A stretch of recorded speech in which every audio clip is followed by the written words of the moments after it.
CBS News Bay Area Afternoon Edition with Ann Mekovic. We begin with breaking news in the South Bay. Chopper 5 is over the scene of a police officer shooting that's happened in San Jose near Timothy Drive and Mayberry Road. We are trying to find out more about what led up to this, but San Jose police tell us that this involves an outside agency. We know that several streets are closed off in that area right now. The California Highway Patrol from Dublin says that it involved a stolen vehicle and then some sort of a chase.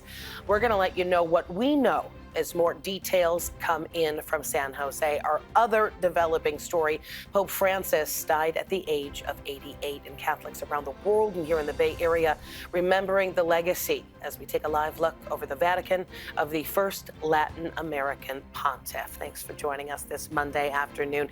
And the Vatican did just reveal his cause of death was a stroke and heart failure. Pope Francis made his final appearance yesterday at Easter Sunday Mass. He was seen greeting crowds from a balcony at St. Peter's Basilica in Rome. The Pope just recovering from a double pneumonia bout. Our Veronica Macias was at Mission Dolores in San Francisco speaking with members of the church. Here at Mission Dolores, the oldest Catholic church in San Francisco, a connection to Pope Francis. The mission also named after St. Francis of Assisi. This morning, parishioners arriving to church telling us they learned of the news in service this morning, telling us that despite the Pope's age and his recent illness, many in disbelief given the fact that he seemed to be on his road to recovery. Just yesterday, seen at Easter service, blessing people. Parishioners telling us that they believe he will be remembered as a great Pope and one who brought people together. He led the church, he shepherded the church where the church should be, not only in the church inside, but he told the people, the bishops, the seminarians, go into the periphery, go where the people are. Do not wait for them to come to the church, then go. I think the Pope made is that he cared about the world. How so? A human being was a human being. He didn't make a difference. His ability to relate to people, because he just lit up any space that he went to, and he made an effort to reach out to, particularly women and children. Already people have started to leave flowers here this morning. Father Francis telling us that he did his sabbatical studies back in 2013 when Pope Francis was elected. And important to note here at Mission Dolores, Pope John Paul II was here back in 1987. Pope Francis became the head of the Catholic Church back in 2013, succeeding Pope Benedict XVI, and he was nicknamed the People's Pope. Tina Kraus has more on the Pope's life and legacy. From his first words as Pope, Fratelli e sorelle, buonasera. Francis displayed a humble style that earned him the nickname the People's Pope, often wearing plain robes and living in a small apartment at the Vatican. Born in Argentina in 1936, Jorge Bergoglio became a priest in 1969 and Archbishop of Buenos Aires in 1998. He earned another nickname there, the Bishop of the Slums. He rode the bus, cooked his own meals, and preached in the poorest neighborhoods. The Pope's humility was visible during his visit to the U.S. in 2015. He rode in a small car and his Pope-mobile while getting around in Washington, D.C., New York, and Philadelphia. In the land of the free, at the home of the brave. The Holy Father made history when he addressed Congress and celebrated Mass with hundreds of thousands of people in Philadelphia. The Pope also brought a message to U.S. Catholics to take care of those less fortunate. On the final day of his trip, he met with victims of sex abuse. In 2019, Pope Francis expelled disgraced former U.S. Cardinal Theodore McCarrick after a Vatican investigation found him guilty of sexually abusing children. He was the most high-profile church figure to be defrocked in modern times. We ask forgiveness for our sins. The move came just weeks before nearly 200 senior church leaders met for a landmark Vatican summit to prevent clergy sex abuse. Nei confronti dei bambini. Despite the clergy abuse scandal, the Pope worked at making the church more welcoming. He launched a worldwide survey on contraception, premarital sex, and homosexuality. The Pope said gay people should not be marginalized and famously asked, "Who am I to judge?"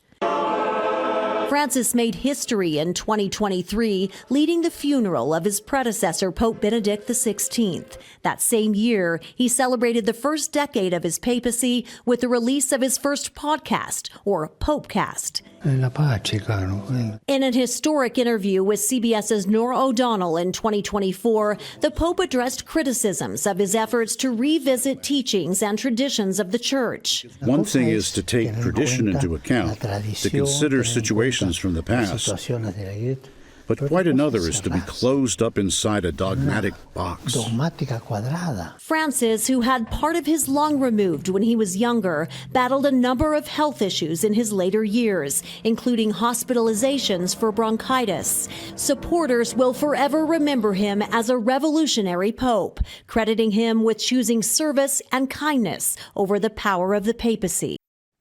And joining us now to talk more about the Catholic Church's next steps is David DeCoste, Director of Religious and Catholic Ethics at Santa Clara University. Thanks for joining us today.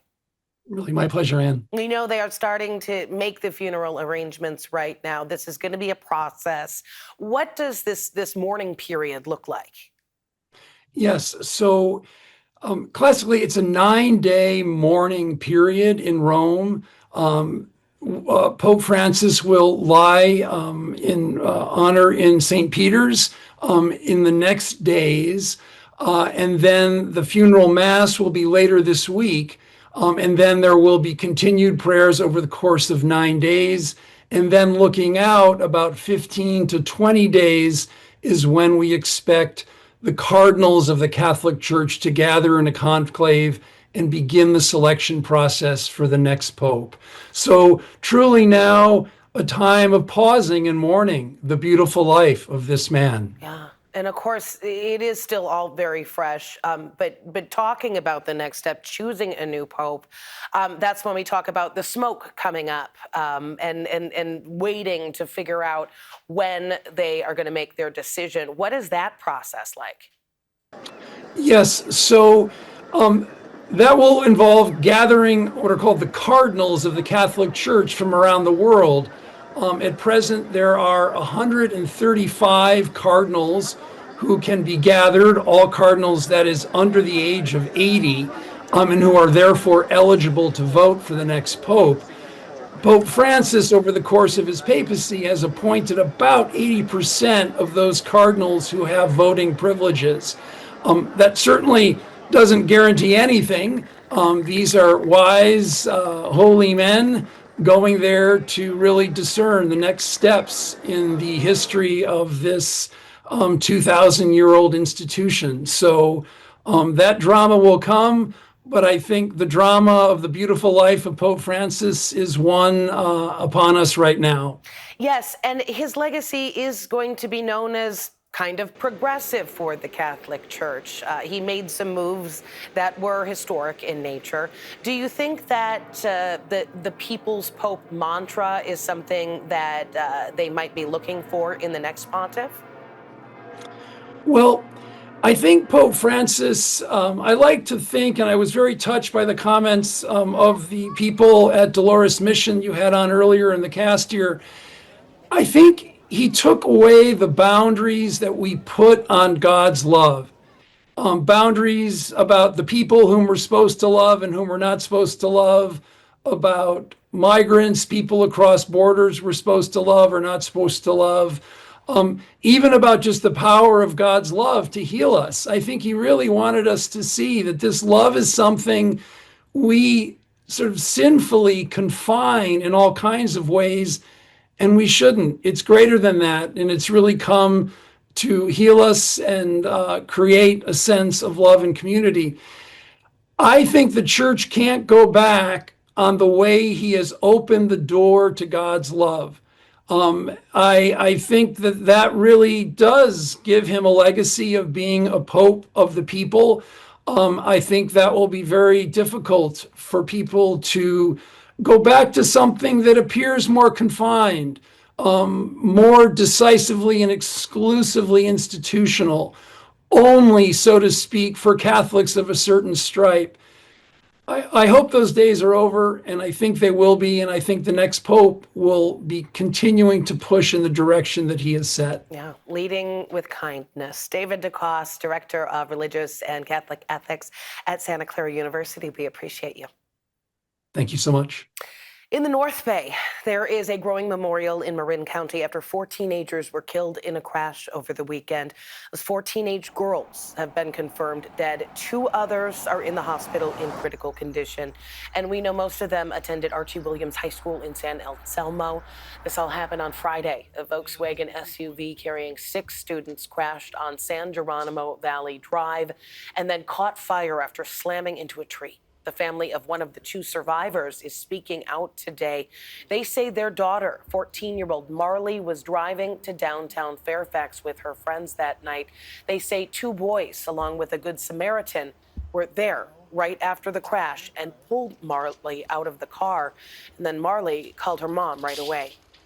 She called me screaming, and I couldn't understand what she was saying. And some wonderful woman took the phone and spoke for her and said that she called 911 and was letting me know how bad of a situation it was, and just told me to just go straight to the hospital. And she assured me she was going to hold my daughter's hand and stay there with her until she got help. Wow. The mother also says that she found the woman on Facebook and has been messaging with her since that day, and that the family believes Marley would not be alive without her help. Marley's mother also says her daughter told her that everyone was wearing their seatbelts. Coming up, rough start to the week on Wall Street. Taking a look at some of the numbers and what is driving the Dow down. And we are keeping a live look outside right now of those blue skies. I'll have more on your forecast coming up in just a bit and what it's going to look like as we head into the rest of this week's forecast.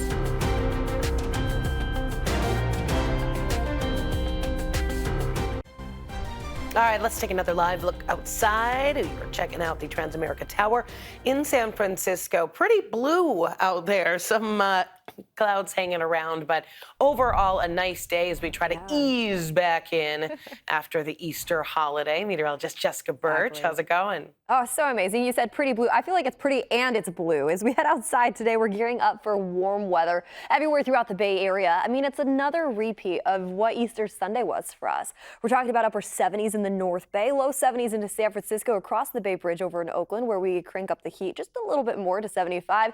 We're going to warm up into the 80s this afternoon, off into the East Bay, down into the Santa Clara Valley. I hope you can get out there and enjoy it for just a little bit. The reason why I say that is because we're starting to cool down fast as we head into the next couple days. We have a very big cool down as we head into this weekend's forecast right around the corner, where those 80s will quickly turn into 60s heading into Thursday and Friday with cloudier skies too. Today, it's pretty much clear for us, unless you're talking about the coast. You take a look at our Tuesday forecast. Those clouds start rolling in from offshore. That'll be the trend for us heading into the following days, but it's still a dry week ahead of us. You take a look at our winds, well, it's going to get gustier into the afternoon hours today. Anywhere up to around 20, 25 mile per hour wind gusts just around lunchtime in areas like San Francisco, all the way over into Fairfield and Concord too at times as we head into the overnight hours. Let's take a quick look at the next 7 days, though, starting off with our inland forecast. We make our way over to the East Bay, the Santa Clara Valley, or even up into wine country. Today, we're seeing 80s and 70s. Tomorrow, we cool it down just a smidge more into the 70s. Day by day, we're dropping about 10 degrees. I mean, look at the Wednesday. Down to 69 degrees. We cool down to the low 60s as we head into our Thursday and Friday forecast, looking a lot different compared to what we're dealing with today and even yesterday for Easter. So there's that cool down that we're talking about that happens all throughout this week's forecast. You make your way over into the Bay now, places, well, let me pull up the Bay, places closer to San Francisco or Oakland or even Daly City for that matter. We're kind of holding on tight to mid 70s today, low 70s too. We'll cool down into the 50s as we head into our Thursday and Friday forecast with cloudy skies. A chance of light showers as we head into our Friday forecast. We'll keep you updated on that here in the Weather Center. But for now, back over to you. Thanks, Jess. Now to some worse news, financial news. Stocks in the red at this hour, way in the red. Taking a live look at the big board, the Dow is down about 1,200 points. That comes as President Trump ramped up his attack on Federal Reserve Chair Jerome Powell and little signs of progress on global trade talks. Happening today, Oakland's Mayor-elect Barbara Lee is going to be talking about her first 100-day plan. Her opponent, Lauren Taylor, conceded over the weekend after the former Congresswoman took a 5,000-vote lead in the race. Lee says her goal is to unite a deeply divided city. San Jose moving ahead with plans to clear a large RV encampment on the north side of town, just down the road from Microsoft's future data center. City officials plan to clear more than 40 RVs along El Viso Milpitas Road starting today. Many people now living there are frustrated, saying that they have nowhere else to go. Advocates arguing that the city has not provided enough shelter options.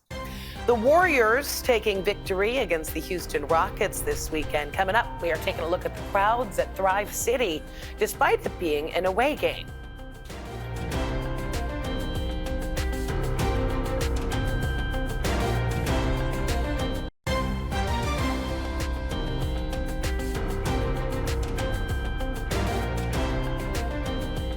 The Warriors have the momentum going into Game 2 on Wednesday of their playoff series against the Rockets. They took Game 1 with a 95-85 win last night, and our Amanda Harry was out at Thrive City with the fans soaking in the pregame hype and post-game jubilation. The game may have been in Houston, but fans still filled Thrive City to cheer on the team. They say they're ready for what's expected to be an exciting series.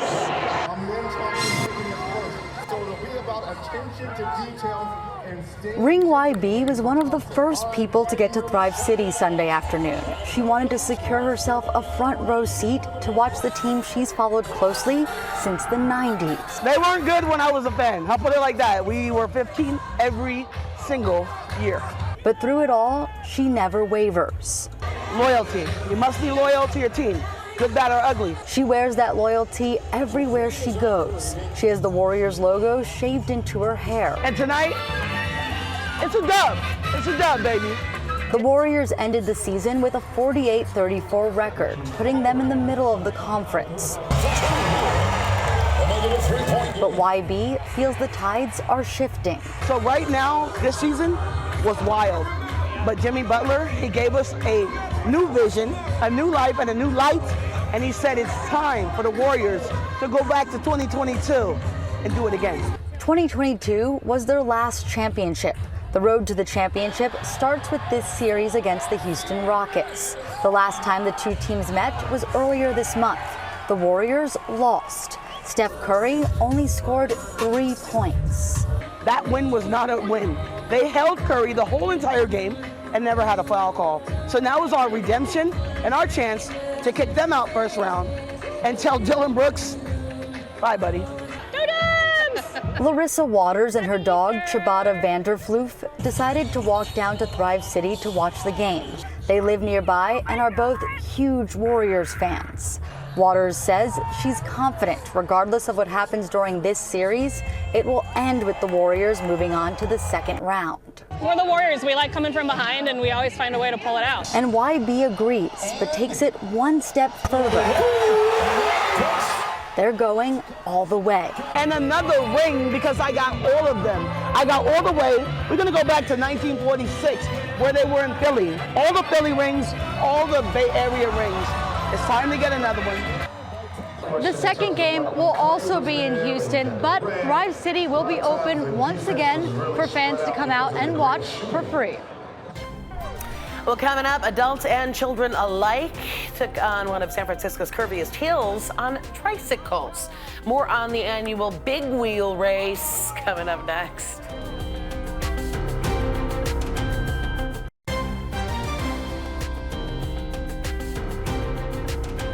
You can file this one under Only in San Francisco. The Bring Your Own Big Wheel Race took over Potrero Hill on Easter Sunday, as it has for many years in a row. Hundreds of kids and adults racing their giant plastic tricycles down Vermont Street, which is one of the city's curviest streets. For some, speed isn't really a factor. Their only goal is actually making it to the bottom of the hill. It's just about finishing and having fun. I just hope I get down to the bottom without crashing still. It's not even about finishing. And I'm glad everybody, so most people at least, wearing a helmet for that little race. No winner was officially declared because organizers say the point is just to have fun. And it looks like plenty of fun was had. That is it for the afternoon edition. Remember, we're streaming 24/7 on the free CBS News app. Enjoy your Monday afternoon.